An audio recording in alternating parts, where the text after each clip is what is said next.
se rend bien compte que même les ministres, c'est-à-dire les patrons de ces agents-là, sont complices, puisqu'ils agréent. Ils refusent de recevoir ceux qui portent une voix différente de celle de leurs collaborateurs. Alors, qu'est-ce qui justifie qu'un ministre de l'économie, qui en plus a été opposant, qui a dénoncé la gestion de notre pays sur les plateaux des médias internationaux, aujourd'hui, lui-même soit en train de cautionner ce qui se passe? Ça n'a pas de sens. Combien de courriers, demande d'audience, oui, instruction, pour aboutir à ce qui se fait ça aujourd'hui? Mais ça n'a pas de sens. Au moment où nous on dit, bon, écoutez, il faut, par exemple, pour le cas, on a le cas de la loi sur les investissements, le code des investissements en République gabonaise, on a écrit. Mais c'est qui bloque? C'est le conseil juridique, parce qu'il estime qu'il y a déjà une loi qui a été faite. Mais une loi qui a été faite par qui? Par les gens du pouvoir dessus. Parmi lesquels, lui, il a été conseiller juridique du ministre de l'économie. Ce sont eux qui ont conçu cette loi. Et on savait tous comment les choses se passaient à cette période-là. Gabonais ne pouvaient pas parler.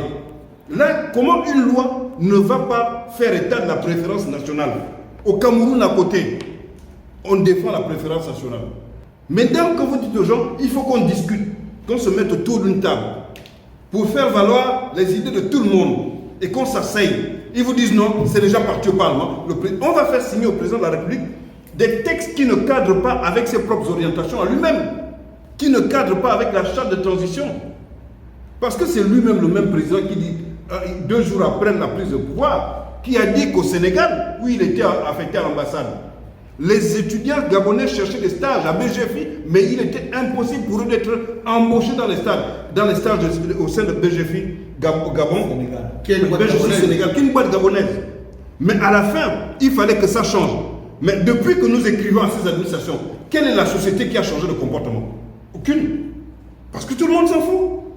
Même les militaires qui sont votés, qui sont nommés, ont certains parmi eux ce mauvais comportement-là. Le Gabon appartient à tout le Gabonais. Tous les Gabonais ont besoin de travailler. Quelle est la philosophie qui veut rester éternelle, tout pour moi, rien pour les autres? Ah non, il faut que ça s'arrête. Il faut que ça s'arrête. Il faut que le président ait la force de nommer qu'il faut à la place qu'il faut. Ça, c'est très important. Nous avons un premier ministre. Est-ce qu'il est regardant dans tout ce qui se fait? Parce que là, quand nous regardons la direction dans laquelle nous partons, la direction que nous prenons, elle n'est pas bonne pour nous. Elle n'est pas bonne pour nous, elle n'est pas bonne pour tous les Gabonais. Et ça, nous le disons haut et fort. Elle n'est pas bonne pour nous, elle n'est pas bonne pour tous les Gabonais. C'est un message que nous faisons passer aujourd'hui pour dire, nous n'allons plus continuer ça. Même avec ce texte, nous n'allons pas accepter, nous n'allons pas céder. Parce qu'il faut que certaines choses, il faut que certains comportements, mauvais comportements, prennent fin. Le problème de non-respect des textes régissant le fonctionnement de nos administrations, c'est un problème qui nous amène à des palabres à n'en point finir. Et cela, ce manque d'application des textes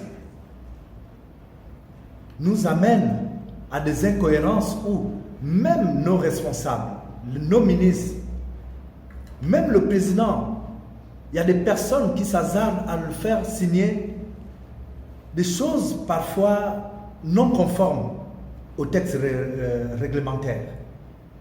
Et c'est ça le gros problème. C'est ça le gros problème dans cette nation. Où nous naviguons à contre-courant. Les textes sont clairs et nets.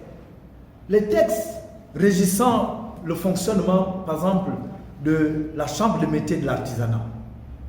C'est un président qui a été élu de manière démocratique.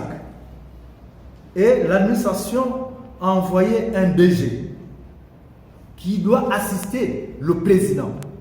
Mais nous nous rendons compte que c'est le CDG qui fait tout à la place du président. Où est alors la raison pour laquelle on aurait qu'on aurait élu un bureau? Un bureau qui n'est même pas un bureau complet. Ça cause problème. Ça cause problème.